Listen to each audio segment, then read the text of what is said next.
Bangla tips বা চ্যানেলে সবাইকে স্বাগত জানাচ্ছি। আজকে স্বরসন্ধির ৩টি সূত্র নিয়ে আলোচনা করব। এর আগের ভিডিওগুলোতে আগে সূত্র পরে উদাহরণ নিয়ে আলোচনা করেছিলাম। আজকে করব ঠিক তার উল্টোটা, অর্থাৎ আগে উদাহরণ পরে সূত্র। তাই ভিডিওটা স্কিপ না করে সম্পূর্ণ ভিডিও মনোযোগ সহকারে দেখলে খুব সহজেই শিখে নেওয়া যাবে যে একটা শব্দ থেকে কি করে আমরা সূত্র বের করতে পারবো। তাই কথা না বাড়িয়ে শুরু করছি। এই যে শুভেচ্ছা, শুভেচ্ছা শব্দটিকে ভাঙলে দাঁড়ায় শুভ যোগ ইচ্ছা। তাহলে শুভ আর ইচ্ছা এই দুটোর মধ্যে কিন্তু সূত্র খুঁজে পাবো। শুভতে ভয়ের সাথে কিন্তু অ উচ্চারিত, আর ইচ্ছাতে হ্রস্বই। দুইয়ের ফলে কি হবে? একার হবে।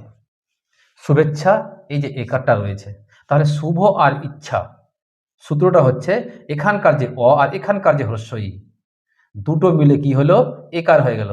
একার যখন হয়ে গেল তখন হ্রস্বইটা উঠে গেল, তাহলে এখানে ভয়ের সাথে একার হয়ে গেল। এই যে এখানে ভয় একার হয়ে গেল, থাকলো এই চয় ছয় যুক্ত বর্ণটি আকার, শুভেচ্ছা হয়ে গেল। তাহলে এই সূত্রটা আবার এইখানে অ্যাপ্লাই করব আমরা।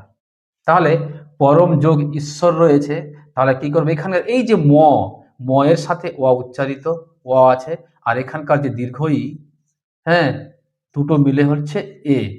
তাহলে লিখবো কি করে? হবে তাহলে এইরকম যে প র, এবার ম একার দিয়ে দিলাম, কারণ এই যে অ এবং দীর্ঘ এই দুইয়ের মিলনে একার পেলাম, একার লিখে দিলাম। থাকলো কি? স্বর বেঁচে, স্বর লিখে দিলাম, হয়ে গেল পরমেশ্বর। খুব সহজেই আমরা এই সূত্রটি বের করতে পারছি। তাহলে সূত্রটি কি ছিল বা কি আছে বা কি হবে? সূত্রটা হবে এরকম: অকার কিংবা আকারের পর হ্রস্বইকার কিংবা দীর্ঘইকার থাকলে উভয় মিলে একার হবে। তাহলে এইরকম সন্ধিবদ্ধ পদ আমি 3টি আরো লিখে রেখেছি, যাদেরকে ভাঙলে এই সূত্রটি পাবো। যেরকম যথেষ্ট, একে ভাঙলে কি পাবো? যথা যোগ ইষ্ট, যথা যোগ ইষ্ট সমান হচ্ছে যথেষ্ট। এই যে এখানকার আ আর হ্রস্ব ই, এই আ এবং হ্রস্বের ফলে কি হলো? একার হলো। তাহলে যথাটা এবার হয়ে গেল যথে হয়ে গেল, আর এখানকার এই যে মূর্ধন্য স টয় যুক্ত, তাহলে এই যে যথে আর মূর্ধন্য স টয় যুক্ত, যথেষ্ট। তেমনি মহেন্দ্র, মহাযোগ ইন্দ্র, এই যে আকার আর হ্রস্বইকার দুটো মিলে হয়ে গেল একার, তাহলে মহে হয়ে গেল, আর এখানে দন্ত নয় দয় যুক্ত রফালা, তাহলে মহেন্দ্র হয়ে গেল। মহাযোগ ইন্দ্র।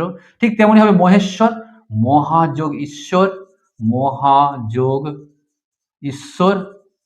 এখানে আ আর দীর্ঘ ই, এই দুটোর ফলে কি হলো? বা এই দুইয়ের মিলন হয়ে গেল একার, তাই মহাটা হয়ে গেল এবার মহে, থাকলো এখানে স্বর বেঁচে মহেশ্বর।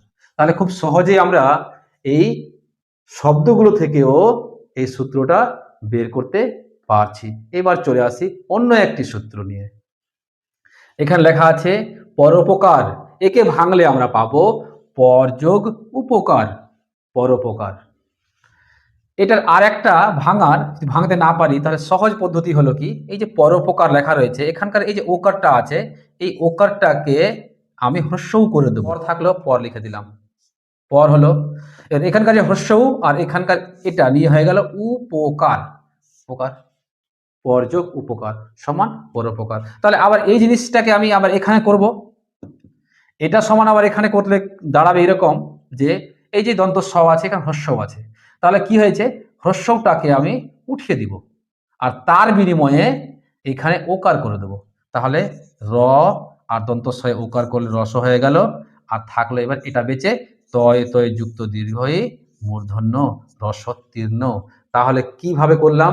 এভাবে করলাম, এখানকার ওকারটাকে উঠিয়ে দিয়ে এখানে হ্রস্বও করে দিলাম, আর যা থাকলো সেটা দিয়ে লিখে দিলাম রস যোগ উত্তীর্ণ। ওকারটাকে উঠিয়ে দিয়েছি, তাহলে থাকলো রস, আর তার বিনিময়ে হ্রস্বও লিখে দিয়েছি, আর তীর্ণ হয়ে গেছে উত্তীর্ণ। ঠিক এরকম পর যোগ উপকার, পরোপকার। আবার এখানে যদি দেখি তাহলে কি পাচ্ছি? অ পাচ্ছি, রসতে অ, আর এখানে আজ পেয়েছি উত্তীর্ণতে হ্রস্বউ। দুইয়ের মিলনে কি হয়েছে? দুইয়ের মিলনে হয়ে গেছে ওকার। সূত্রটা হচ্ছে এরকম। তাহলে কি বলবো সূত্রটা? সূত্রটা হচ্ছে তাহলে অকার কিংবা আকারের পর হ্রস্বকার কিংবা দীর্ঘকার থাকলে উভয় মিলে ওকার হয়। এই যেখানে লেখা আছে। ঠিক এরকম আরো শব্দ রয়েছে। কি? সূর্য যোগ উদয় সমান সূর্যোদয়। এই যে সূর্য, ওকারটার পরিবর্তে হ্রস্ব উ থাকলো দয় বেঁচে, দয় লিখে দিলাম, সূর্যোদয়। ঠিক এরকম এটা হবে পদোন্নতি। কি হবে? দয়কটা লিখবো না, পদ লিখে দিলাম। আর যোগ এই ওকারের পরিবর্তে হ্রস্বকার, হ্রস্বকার আর এখানে থাকলো নতি, সমান হয়ে গেল পদ যোগ উন্নতি, পদোন্নতি। তাহলে ঠিক এটা হবে নীলোৎপল, নীল যোগ উৎপল সমান নীলোৎপল। তাহলে সূত্র এখানে কি আমরা বের করলাম শব্দ থেকে, যে অকার কিংবা আকারের পর হ্রস্বকার কিংবা দীর্ঘকার থাকলে উভয় মিলে ওকার হয়। ওটা বাদ দিলাম। তাহলে এবারে চলে আসি তৃতীয় সূত্র নিয়ে। তৃতীয় সূত্রতে কি বলা হচ্ছে? এখানে লেখা আছে জনৈক। এই শব্দকে ভাঙলে আমরা পাই জন যোগ এক সমান হচ্ছে জনৈক। এখানে এই যে জনতে অ উচ্চারিত, আর এখানে একে এ, দুয়ে মিলে কি হলো? ঐকার। তাহলে সূত্র কি দাঁড়াবে? সূত্রটা আছে এইরকম যে ওয়াকার কিংবা আকারের পর একার কিংবা ঐকার থাকলে উভয় মিলে ঐকার হবে। এবার এখানে একটি শব্দের সন্ধি করা আছে। কি করা আছে? হিত বা হিত যোগ এসোনা সমান হচ্ছে হিতই সোনা। কিভাবে হিতই সোনা হবে বা লিখবো সেটাও দেখছি। তাহলে লিখি হি তো, এইখানকার যে অ আর এখানকার যে এ দুটো মিলে কি হবে? ওই। তাহলে এই ওইটা এখানে লাগিয়ে দিলাম তয়ের সাথে, হিতই হয়ে গেল। বেঁচে আছে কি? সোনা। তাহলে হয়ে গেল হিতই সোনা। তাহলে সূত্রটা আবার বলি, অকার কিংবা আকারের পর একার কিংবা ঐকার থাকলে উভয় মিলে ঐকার হবে। এখানে আরো কয়েকটি শব্দ লেখা আছে যাদেরকে ভেঙে রেখেছি। রাজৈশ্বর্য, রাজ যোগ ঐশ্বর্য। তাহলে এই যে অ এবং ওই দুটো মিলে কি দাঁড়ালো? ওই। তাই রাজৈশ্বর্য হয়ে গেল।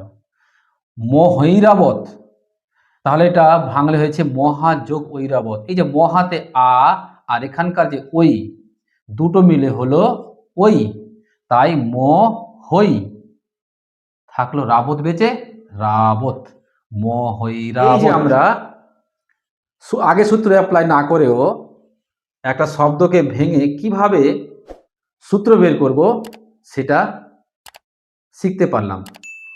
আশা করি বোঝাতে পেরেছি। তাই আলোচনা এখানে শেষ করছি।